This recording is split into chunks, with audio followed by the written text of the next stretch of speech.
श्रीमान अजय यादव जी का पगड़ी बांधकर उपस्थित सीमा यादव जी, जो कि अजय साहब जी की पत्नी है और एक हमें महिला सशक्तिकरण के लिए जो कार्य कर रही है, ये प्रत्याशी रही। तो एक बार जोरदार ताली सीमा यादव जी के लिए।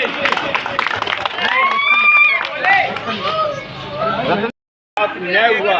अभी नया मामला जो था आपका हथरस कांड वाला, उसमें 3 लड़के बरी कर दिए। हमारे बीच में जब डॉक्टर साहब को हम याद कर, कोई आके नहीं देखता। यहाँ पे वोट लेने के लिए आ जाएंगे अब कि हमें वोट दे दो।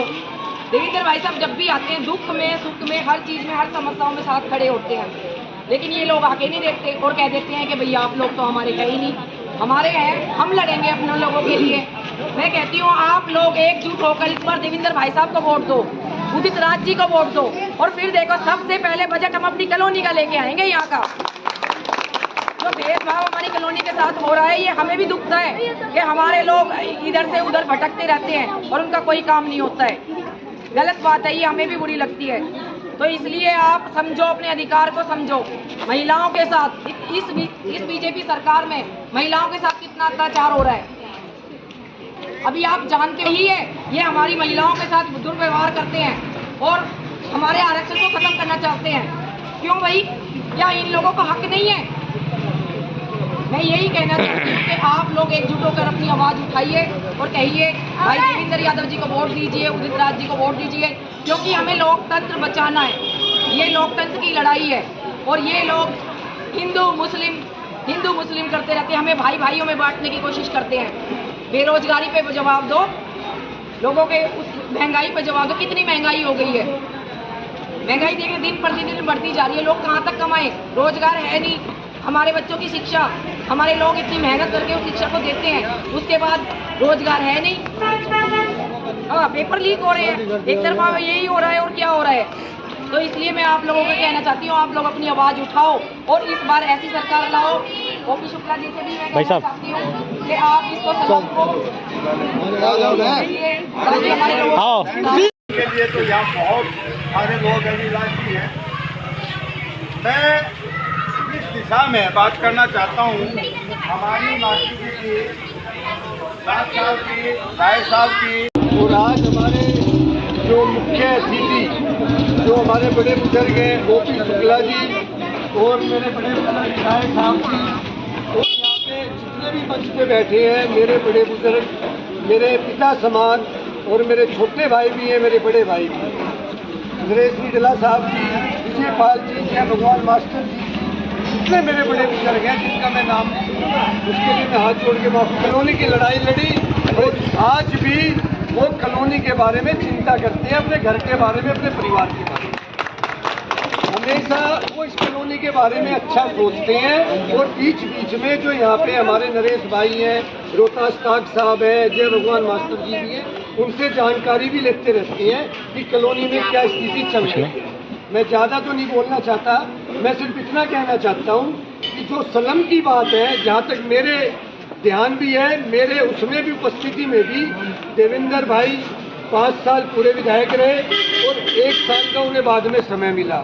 मेन अगर हम बात करें 5 साल विधायक की बात करें, उसमें 5 साल के अंदर जो जे सलम की जो बात आ रही है या सलम की, उस टाइम भी देवेंद्र भाई साहब की नॉलेज में थी। भाई साहब ने डीडीए से मिलके, डीडीए से अधिकारियों से मिलके इस कॉलोनी का पूरा सर्वे भी करवाया था। एक एक मकान का सर्वे हुआ था, इसकी बाउंड्री वाल भी तय हुई थी, इसका नक्शा भी बना था।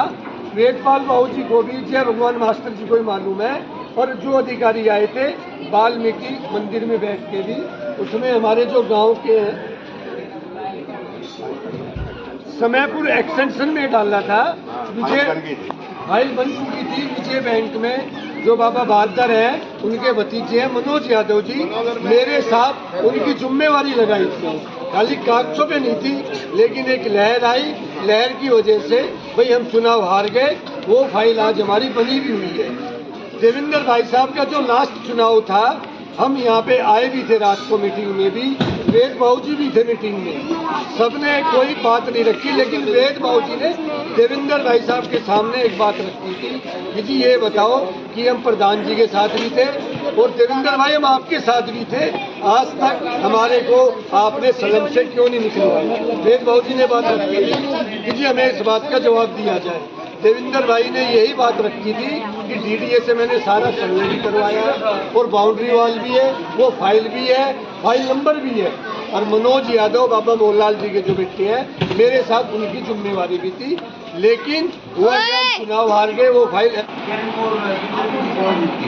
उससे ज्यादा ये घूमती है, वो लोग जीत के घर में बैठी।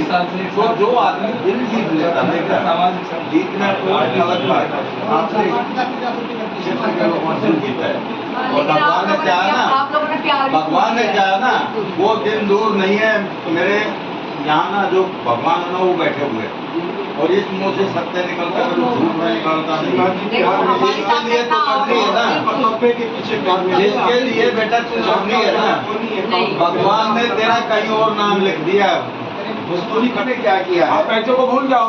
अब मैंने ये सोच रखा है कि मैंने जो फाइल है ना, जिस के पास जो डॉक्यूमेंट रखे हैं, जिस दिन मैं आपके सामने खड़ा हूँगा ना, तो पूरे सामान के साथ खड़ा वो निकालो, ज्यादा अच्छा रहेगा।